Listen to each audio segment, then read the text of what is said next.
Yahweh, soberano Pai Celestial, no poder do nome do nosso Senhor Cristo Jesus, nos abençoa e nos guarda, nos ilumina e nos guia por um bom caminho. Aleluia. Aleluia. Amém. 1 João capítulo 3 versos 1 ao 24. Novo Testamento, vida do Pai. Vejam que tipo de amor o Pai nos concedeu. Sermos chamados filhos do próprio Deus. A razão pela qual o mundo não nos reconhece é porque não o reconheceu. Amados, somos agora os filhos de Deus, mas ainda não foi desvendado o que seremos.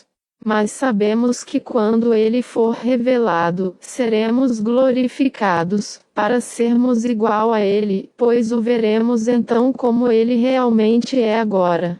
E todos aqueles que possuem essa esperança dentro de si, purificam a si mesmos com o propósito de serem puros como ele é puro. Todo aquele que peca se rebela contra a lei de Deus. Pecado é rebeldia contra Deus. E vocês sabem que ele foi manifestado para remover o nosso pecado. Não há pecado algum nele. Assim, todo aquele que permanece nele não peca.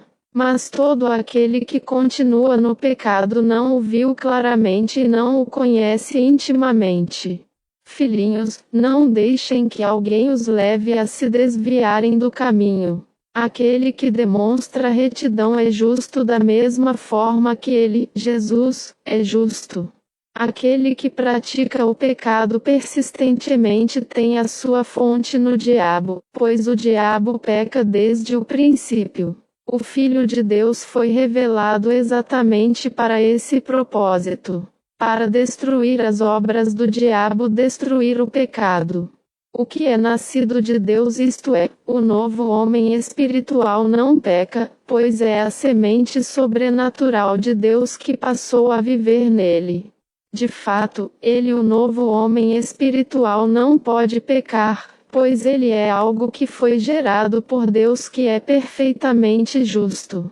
Essa é a maneira pela qual os filhos de Deus são revelados e os filhos do diabo são expostos. Aquele que não expressa pureza de caráter não é de Deus, nem aquele que não ama o seu irmão. Pois esta é a mensagem que vocês ouviram desde o início, que devemos amar uns aos outros. Não devemos ser como Caim, que tinha a sua fonte no maligno e assassinou o seu irmão. E por que ele o matou? Porque as suas obras foram malignas e as de seu irmão eram corretas. Então não fiquem surpreendidos, irmãos, se o mundo os odeia. Sabemos que atravessamos da morte para dentro da vida de Deus, porque amamos os irmãos. Qualquer um que não ama os irmãos revela que ainda permanece na morte. Na verdade, qualquer um que odeia o seu irmão é um assassino, e vocês sabem que nenhum assassino tem a vida eterna de Deus residindo nele. Essa é a forma pela qual conhecemos o amor dele, porque ele deu a sua vida da alma para nós e, da mesma maneira, devemos dar a nossa vida da alma para servir aos irmãos. Por exemplo, qualquer um que tem riquezas desse mundo e vê o seu irmão passando necessidade, mas bloqueia seus sentimentos de compaixão para com aquele irmão, de que maneira o amor de Deus reside nele? Filhinhos, nosso amor não deve consistir de meras palavras ou conversas vazias, mas de ações sinceras. Essa é a forma pela qual sabemos que temos a nossa fonte na verdade e, assim, podemos assegurar nossa consciência diante dele.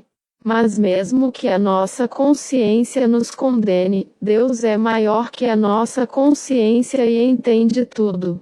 Amados, se a nossa consciência não nos condena, temos grande confiança em relação a Deus e o que quer que pedimos, recebemos dele, pois seguimos sua liderança, fazendo as coisas que dão prazer às suas vistas. Isto é o que ele ordena, que devemos estar crendo no nome do seu Filho, Jesus o ungido, e amar uns aos outros de acordo com o que ele nos ordenou fazer.